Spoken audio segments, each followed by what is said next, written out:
here.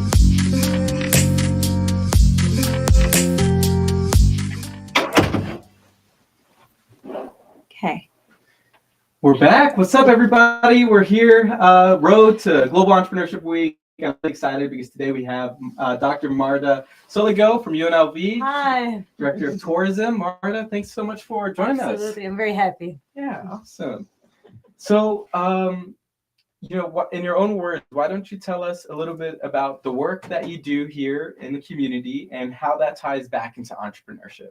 Absolutely. So I'm the Director of Tourism Research for the UNLV Office of Economic Development. I'm very happy to share that recently we received a grant from Washington, from the Economic Development Administration.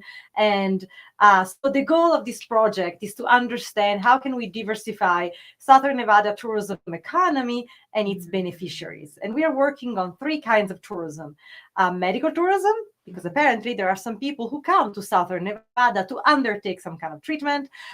Sports tourism, needless to say, right? Sports is becoming pretty big in Las Vegas and Southern Nevada, and cultural tourism in the Historic Westside. So this is location specific in the Historic Westside. We are trying to see how can we develop some kind of forms of sustainable community-based cultural tourism. And this is why we're working with Nevada partners, Elias and the Tourism Business Igniter, on understanding how we can help. Can we help small businesses and local entrepreneurs both work within tourism, so people coming to the West Side and go to the restaurant, right? Or connect them with the big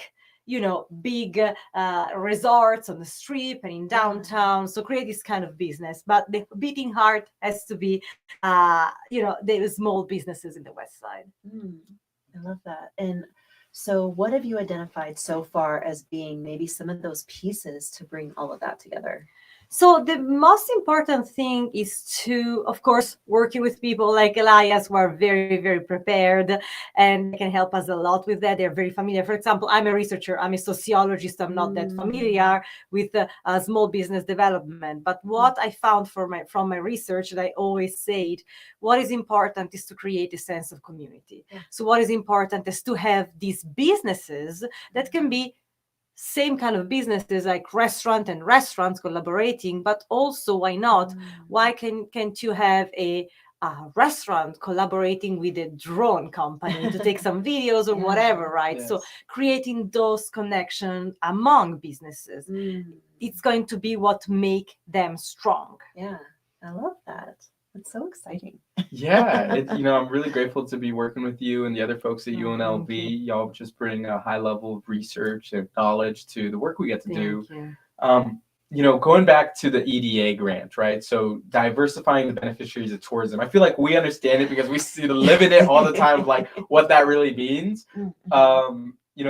My understanding of what that means is that there's billions of dollars being spent here in Las Vegas as a result of tourism, and it's kept on one side of the street, right? And we see like another community like San Francisco and Oakland doing, where San Francisco has seen, meteoric growth over the past couple of decades, but you go down to Oakland and there's like massive disinvestment and just a lack of opportunity.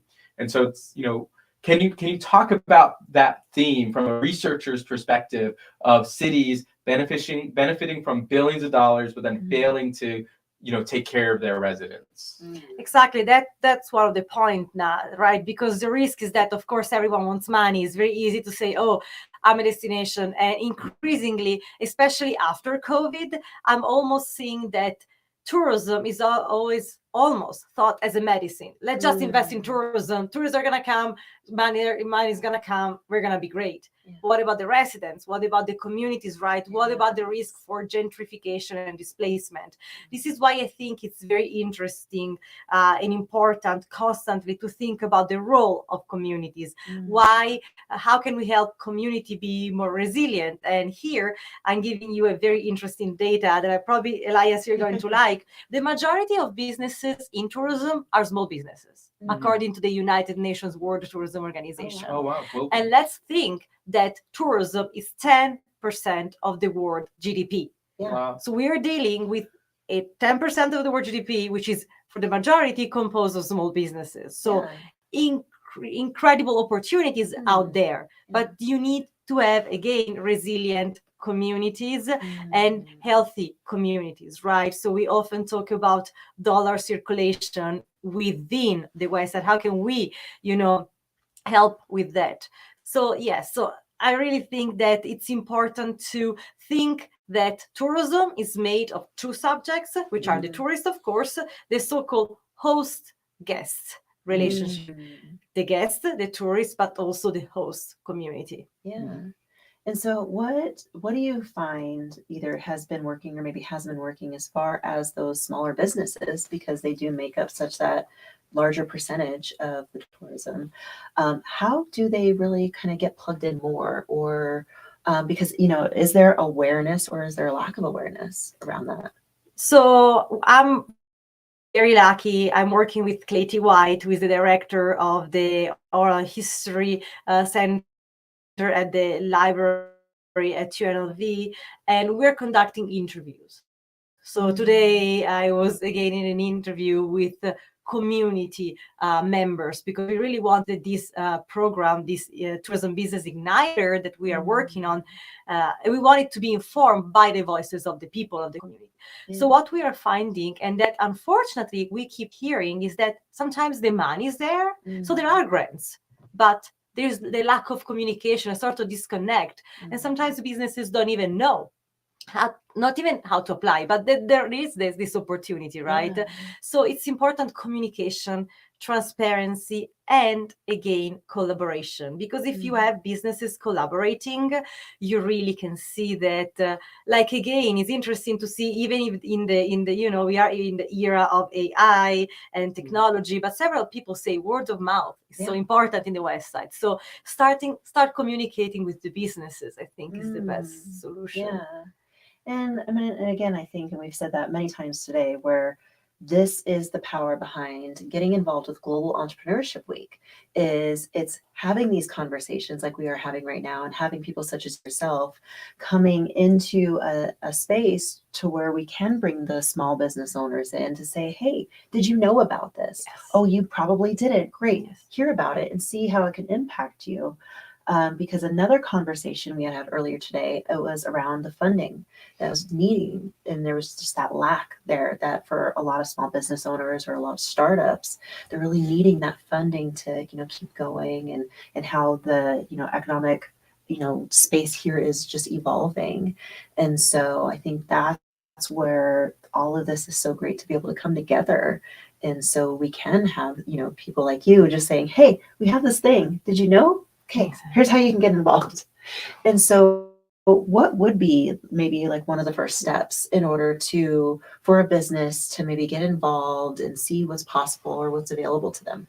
So I might be biased, but I think research is fundamental. And I love the fact that this project has some research, not because I am the one conducting it with an amazing research team, so it's not me, but so I think that research is very important, and I'm so happy that when we started collaborating with Elias and the rest of the team, they asked us, please, we need some answers regarding, can you please tell us what kind of necessities do they have small entrepreneurs? So we added those questions to the interview protocol, and right now we're going around the West Side asking small businesses, what are your needs? And literally, I have a list that I can't wait to share with you soon with what should we do. So do research, trying to understand,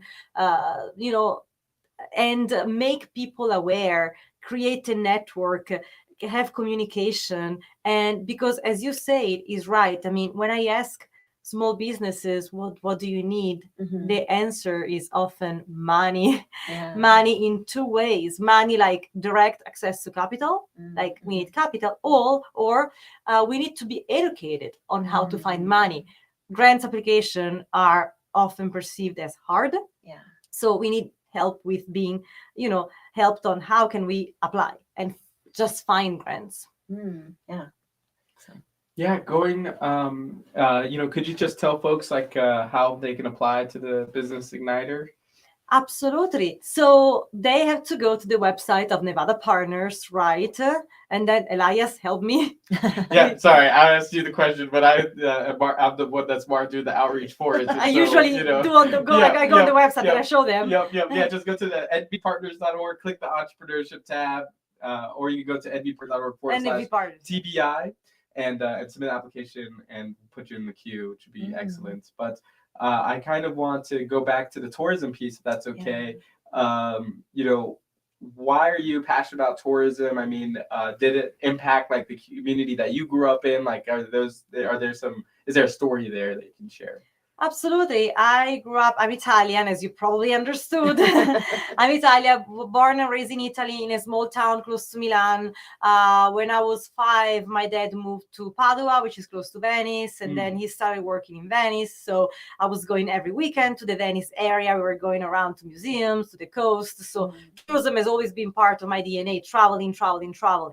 And I really liked it. And then I fell in love with the concept of I wanted really to analyze the relationship between entertainment, the entertainment industry, and tourism. So I decided to analyze LA, Los Angeles, as a case study, as I was a master's student in Italy writing a master's thesis on Los Angeles. That was very interesting. And that was actually my first love. So I was very lucky. I was invited as a visiting scholar by UCLA, by the Theater, Film, and Television department, where I was able to study film tourism in Hollywood from a community perspective. So I was also very, very connected to the neighborhood of Highland Park in Los Angeles, which is an amazing neighborhood, lesser known, but amazing opportunities there that unfortunately had some issues with gentrification and displacement. So that was a very interesting case study, but sometimes sad. But and from there, I presented that research to the United Nations World Tourism Organization in 2014. There was their global network forum in Mexico City, and several people were telling me, we never heard of this concept of film tourism and entertainment and tourism, but it's so interesting. It's so interesting. And that is when I understood that I love research. So I decided to conduct research and apply for a PhD in the world capital of tourism with a bunch of interesting also Italian themed attractions. That was my dissertation was about that. I conducted research in the Venetian, the Caesar's Palace, and increasingly my PhD in sociology, because what I was studying was tourist behaviors and entrepreneurs' behaviors and hospitality workers' behaviors. And so from the macro level, so I was studying the big numbers, like tourism being the 10% of the world GDP, to the macro level interactions. So maybe staying for hours and hours and hours in a hotel, look at how people interact with workers, tourists, and so from the macro level to the micro interactionist approach. So that was very interesting. And of course, the more I studied sociology, the more I got interested in social justice. So, and I started also teaching sociology of leisure and tourism. So right now, some of my core areas are tourism, social justice, tourism and inequality, tourism and environmental justice. So this is what I do. Exciting. Yeah, I love humans and I love data and I like trying to people watching is my favorite thing, but even just professionally, I think that's what led me into all of my practices. So being in the coaching space, but then studying the neurolinguistics and just to gain an awareness of, why do we do the things that we do? Why do people choose this over this, and what does that look like for us? And now, since I've shifted into technology, and so again, it's looking at what are the things that people do? How can we impact that? What are some things that we can introduce when you're thinking about, even from like a scientific standpoint of just variables, and so that's where it always gets exciting for me. So when you talk about like data and research, I'm like, what else? It's interesting, the story that you shared about, you said Highland Park, right? And this placement happened there. And then, forgive me if if if I'm seeing it the wrong way, or correct me, but like Venice, where you spent a lot of time growing up, I mean, has also been like massively impacted by tourism, and it has a history of that, right? Of that, and I think it's gotten really scary where we're at today, and so I'm curious if you want to talk a little bit about that, but also the real question is, what are the lessons that we should know so that we can avoid that same level of negative impact or displacement on the West Side? And there are people that are watching all around the world and that are investors that, probably don't really even understand. They're just like, oh, that sounds like a great deal. Let's do that. Let's do that. It's all capitalist. That's great. And I understand it. But we want to still have an element of conscious capitalism on how we're impacting our community. And the more I talk to, real estate developers or different investors and stuff like that, I realize that not all of them completely understand gentrification or how their activities can actually have a negative impact on the community. And so can you share a little bit about some like lessons that people should know about, especially as it relates to the historic West Side, and pull from any of the experiences you have? Yes. So it's interesting that you mentioned the topic of Venice, because Venice is doing very bad, unfortunately. So they have crazy problems related with what is called over tourism. So too many tourists, right? I don't know if you know that starting from next year, they're going to have an entrance fee of €5, $5 to go to Venice. If you want, it's going to become like a museum, with a big debate with the locals saying, okay, we are officially like Disneyland right now, right? We have this Disneyfication because now we even have an entrance ticket. Yeah. So the problem is that, first of all, an entrance ticket, I think we can agree, of $5 is not going to stop people to go from going to Venice. It's not enough. It's not enough. Slow it down.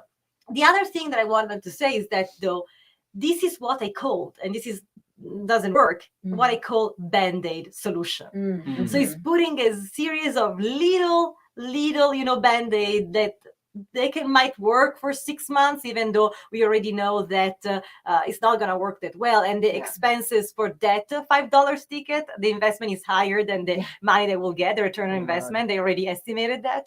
The problem is that, yes, you cannot have Band-Aid solutions. So you have to look at it at a systemic level, meaning that, first of all, we have to accept that successful tourism development, as we are hoping in the West Side, has to happen in a very slow way. But even if it happens slowly, and it's good to have some fast, like we are doing, I think, great with our program, but also we cannot ask that in 2 years we have a destination, and a firm destination with hotels and restaurants and everything is ready, because that will mean too much external capital, first of all, because if that happens, this is how you get gentrification. Right.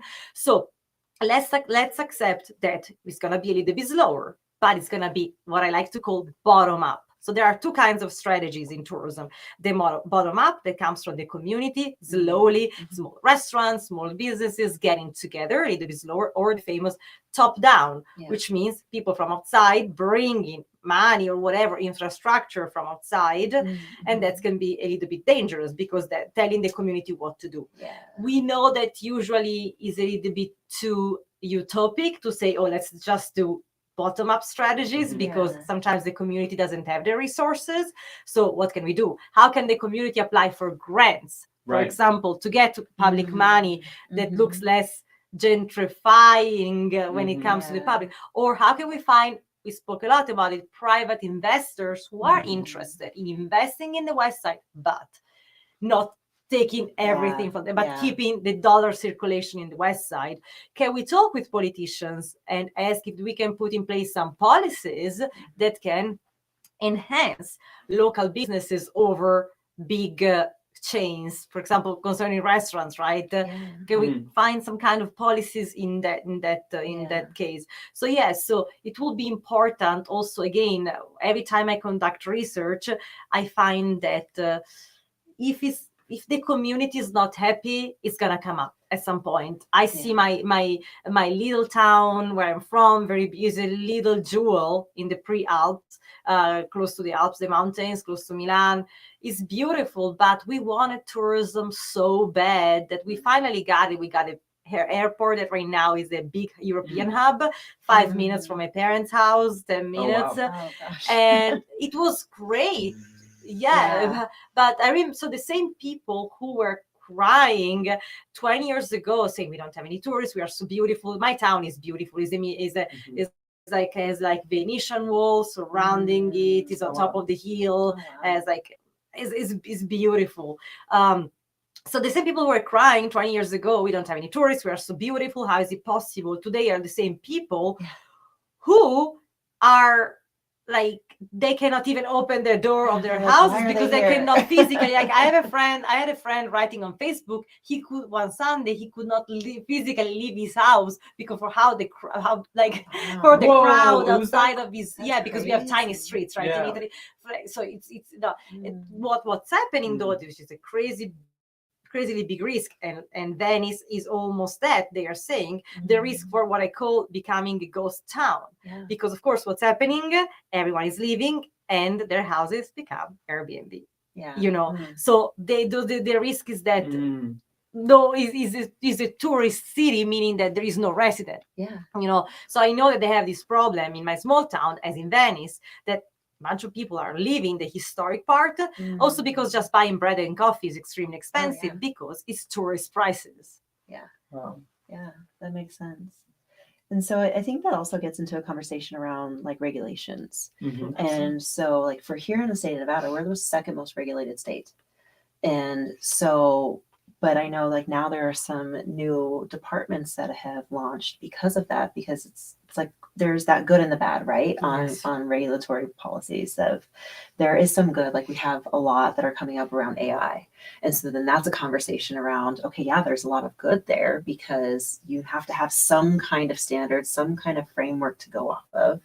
But then it's very easy to go into the extreme of, okay, now it's over regulated and it's nitpicky and it's taking over. And so from like a tourism standpoint, when we're talking about, okay, how can we set this up for as much possible success as we can? And when we're maybe even talking about like policy or regulation, what do you see being the benefit there as far as like writing some of that in? So this is like literally like tourism 101 that I'm about to say. So like, so it's like sounds taken for granted. But as I told you, there are bottom up and top down strategies. And top down strategies doesn't only mean private capital, also means regulation, right? The public institution telling you what to do from the top. Usually one of the best solutions is what is called the win-win solution, which is finding experts who are able, and I'm happy because sociologists and anthropologists increasingly are part of those expert groups who can help the community, like everyone at the stakeholders, who can sit at the stakeholder table and say, okay, let's see what everyone can give up and everyone can win. Let's see what we can find. So in terms of regulation, that's very important. All I'm saying is that it's very important to, again, do your homework. If you are an institution, study, conduct your research, study the destination.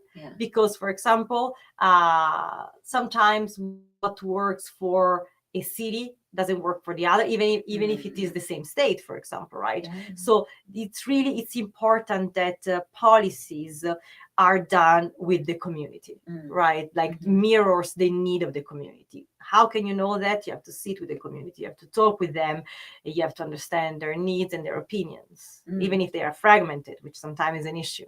Yeah, I can definitely see that. So do you think, like, what are your thoughts around like the health and wellness of the community? For example, I spent some time living in Malta, right? And Malta's pretty close to Italy. And, I feel like I've experienced the effects of over tourism while I lived in Malta, because the infrastructure was just not capable of like holding all of that many people. And I feel like that could have a negative impact on the health and wellness of the community there. And so I'm not speaking for Malta because that's a very complicated, different culture, different government, everything above. But, thinking about Vegas and also thinking about like our water, right? Our institutions are really good at, saying that, city of Las Vegas is one of the best cities in the world for conserving water, which is a great message. And I love that our city is that, right? But we're also facing a dwindling water supply and a complicated multi-state, debate over that, right? So it's also like, one of the most complicated water issues in the world, right? So we better have the best city to deal with it. Yeah. But I feel like it's not brought up enough. So, whether it's water or other issues, like, what do you see like as some of the risks of over tourism? Or do you think it's just not possible because, we're already at 50 million tourists and we and our community can handle it? Or what's your perspective on that? So it's very interesting because, again, when I teach my class on the environmental sustainability and sustainable tourism, I tell my students, let's make the term sustainability easy. Sustainability means to have available resources right now, but also for future generations. So that's resources are very important. Yeah. So over tourism has a series of issues. Right now, the water problem and the resources problem, because we see, especially unfortunately in the global south, there are some economies that fully depend on tourism, and tourists use too many resources that the locals don't have access to. I'm talking about natural vital resources. Okay, so what is important? The problem here is big, meaning, yes, okay, you can try to put the entrance fee as they did in Venice, right? Yeah. But these are global issues. So right now we are at the point where policymakers have to deal with like small scale local solutions to global problems. So this is why working at a systemic level will be better, to have collaboration among like the hierarchy, the higher levels of the hierarchy to solve these problems. But of course, we need some local solutions, absolutely. So again, we need to understand like over tourism is becoming a problem everywhere, especially in a moment where, and this is a very interesting term that I recently learned, we are in a phase of revenge tourism post-COVID. Oh, right. Post-COVID. So I don't know. I mean, Italy, I miss my family. I miss this summer, but I'm also happy I didn't go because from what I was saying from the news, it was unbearable. Like everyone was in Europe. So this mass tourism, over tourism. So during which some stakeholders should have used the lockdown to understand, okay, how can we come back with not repeating the same plan. Let's plan Right. not repeating the same problems. But I understand that it's not easy. But so, for example, again, dialogue is fundamental. I learned about a destination who recently earned a very big recognition, who will bring a bunch of tourists to that area. But then the day after, the locals wrote on the newspaper a big letter on how they were unhappy.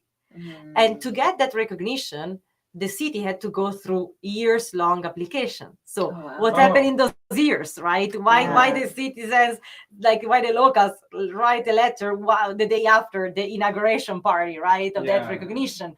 So what's missing there? Clearly dialogue, right? There was why the citizens were not involved. And when I talk with politicians, I often hear, but we told them, but we try to do any kind of community outreach, but just people don't show up. And when I hear the sentence, they don't show up, I'm more worried about the question why they don't show up, because they know that they won't be heard already. So they find this useless to go to the meeting, right?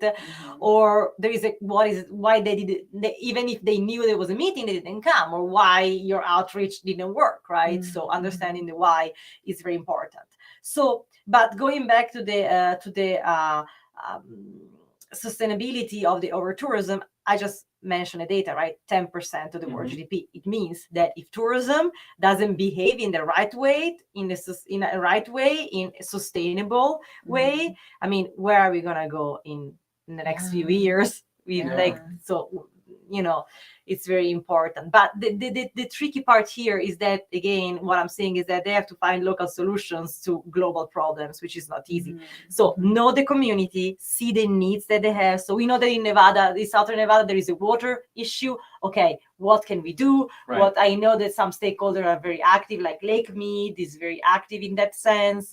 So you have to constantly have communication between the small and the big.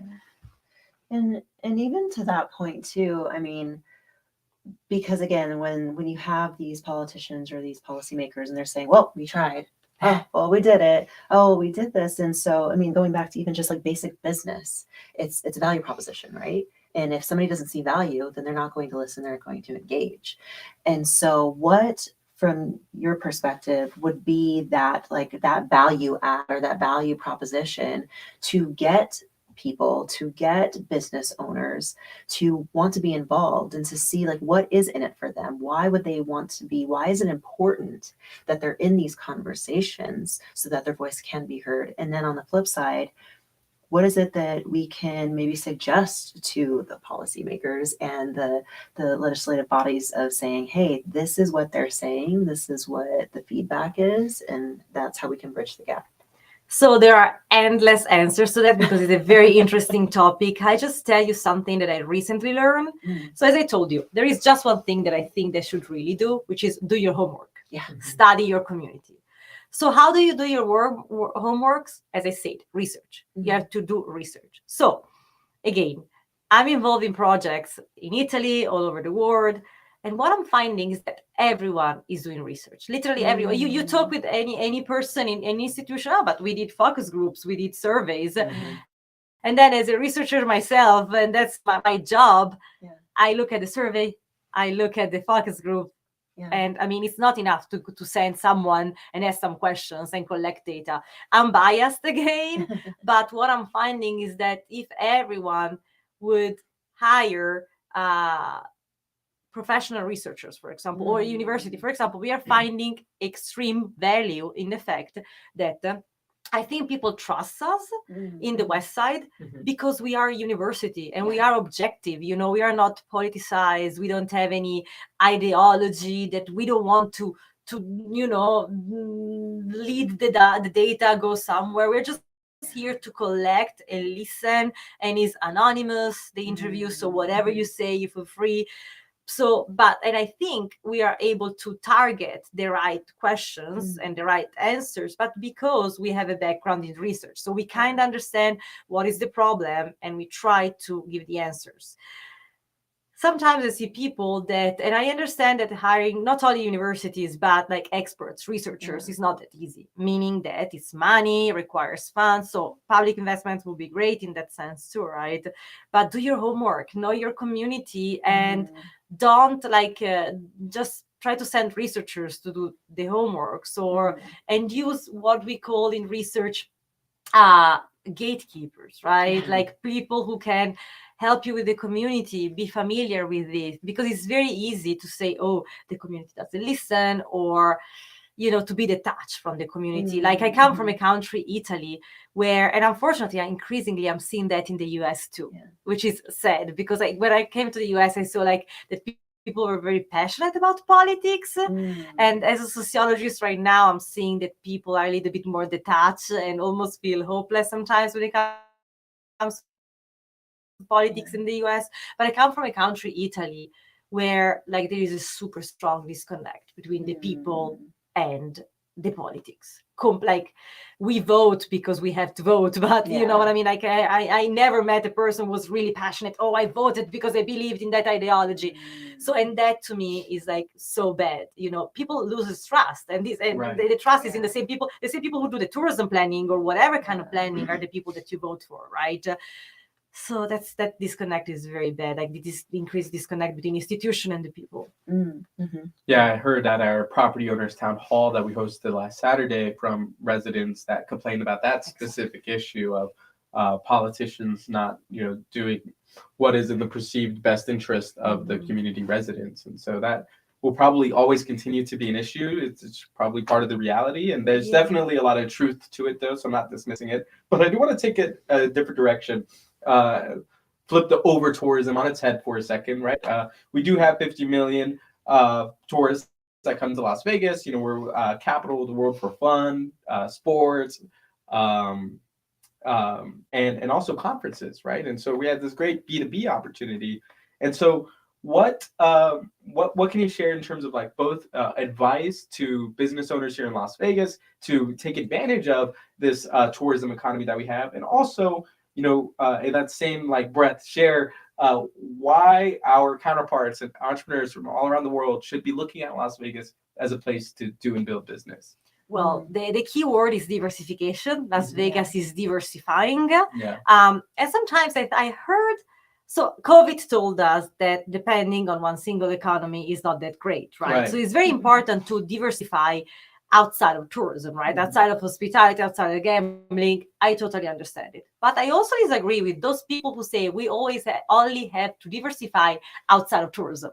So find, I don't know, automobile or just like, tech. Why don't we diversify also within tourism, which is what we are doing right now, right? If I told you 10 years ago that we were analyzing sports tourism in Southern Nevada for the Super Bowl, you will be like, what, right? So diversification is the key word. So absolutely, like increasingly, I think that Southern Nevada is becoming attractive for entrepreneurs because we are diversifying also in hospitality, because we are diversifying beyond gambling, right? We have like even medical, as I told you, we have DJ tourism, we like right now we have, but also what I think is like, it's really interesting. Yes, this diversification, but one of my favorite terms in tourism is niche tourism. So what I will suggest today to entrepreneurs today is to find your own niche. This is key. We are seeing that we are going from the macro level, like tourism, gaming, food tourism, right, to the micro niche. Look at the success of wine tourism, for example, in California, which is, for example, I wrote a book chapter on the Prosecco route in Italy, which is the wine Prosecco in the Veneto region.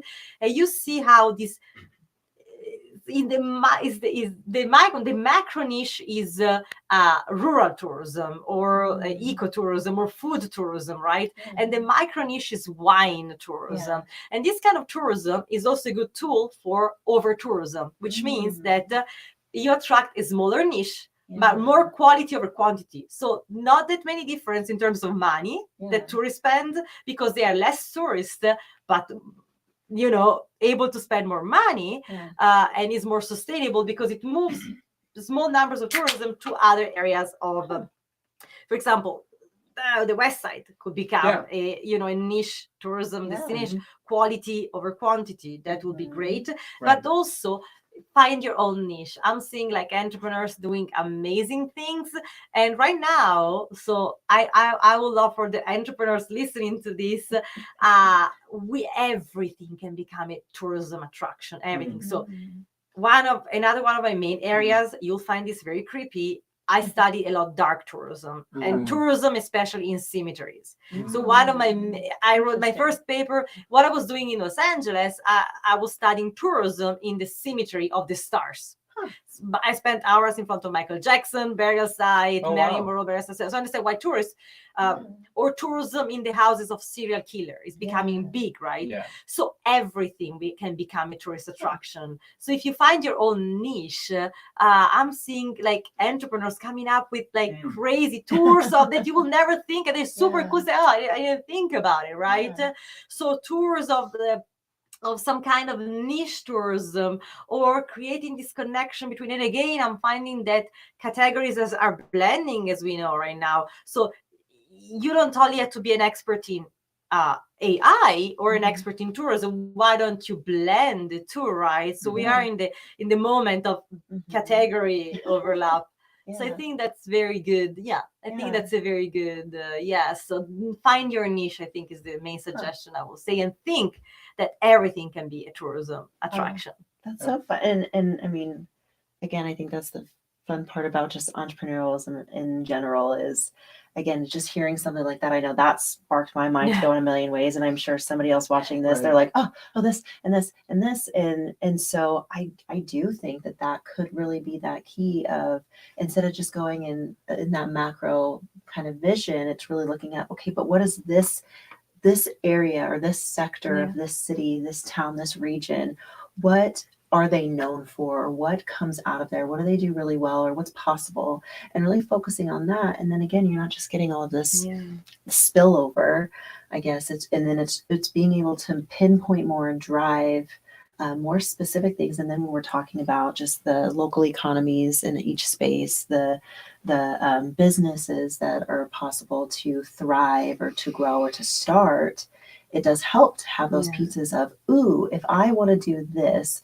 this is where I go to do it. And this is now the roadmap of how I can get there. Yeah, and I think that if it's community based, that's Yeah. very important, because sometimes they develop some kind of niche tourism that is not respectful of the Yeah. community. For example, we are seeing increasingly all over the world tours of poor areas to see how poor people live, which is not that great. Yeah. Yes, they have it increasingly, and locals are very bothered by Yeah. that. So how quickly we avoid not respectful forms of tourism? Mhm. Well, help local entrepreneurs who really know the area and know what you can do there and the endless possibilities. Yeah. Yes, Going back to your point, research. Do exactly. research. Exactly. I can think like literally, I mean, again, think of the word like the Coca-Cola in Atlanta is a drink and it became a museum, basically, right? So like everything can be something interesting in tourism. Yeah. Well, this has been wonderful, and Yeah. thank you so much for just your knowledge, your expertise, and Absolutely. just sharing all of that with all of our viewers and coming in and spending some time with us. Absolutely. And yeah, we would love to just again continue this conversation, especially having the stage with Global Entrepreneurship Week. We get to really highlight and amplify these types of conversations so that more people that need to hear it can. And so we will continue this next week, and even planning for next year and how your department can kind of plug in a little bit more, and maybe even share some of the research that you guys are working on. Absolutely. We will have the research results by Yes. next year, so I will be Ooh. more than happy to do that. Yes. Oh, that's so exciting. We have our kickoff at Ahern Hotel this Monday, so that'd be exciting. We'd love to invite you if you're available. I Thank think you. we have a full day of activities there. And then all next week we have like 2 to 3 events every single day. Yeah. And And then all around the city, Yep. doing our best to work with F1. yeah, oh man, that will be With. TBD on how that Yes. goes. But I wanted to, is there anything else that you'd like to share, with our audience, or how folks can get in touch with you or learn more about the work that you're doing? Yeah, I just wanted to say that tourism is a very fascinating topic and has endless, it looks like a fun and light and easy topic, but has endless implications, good and bad. So I will invite our listeners and viewers to think more about tourism and the endless implication of tourism, and have fun when you travel, be respectful. And you can find me on Instagram. I'm Tourism Marta, of course. So the tourism, like in tourism with one M, and Marta, Marta. And yes, you find me on LinkedIn as Marta Soligo. Great. Wonderful. Well, thank you again so Thank much.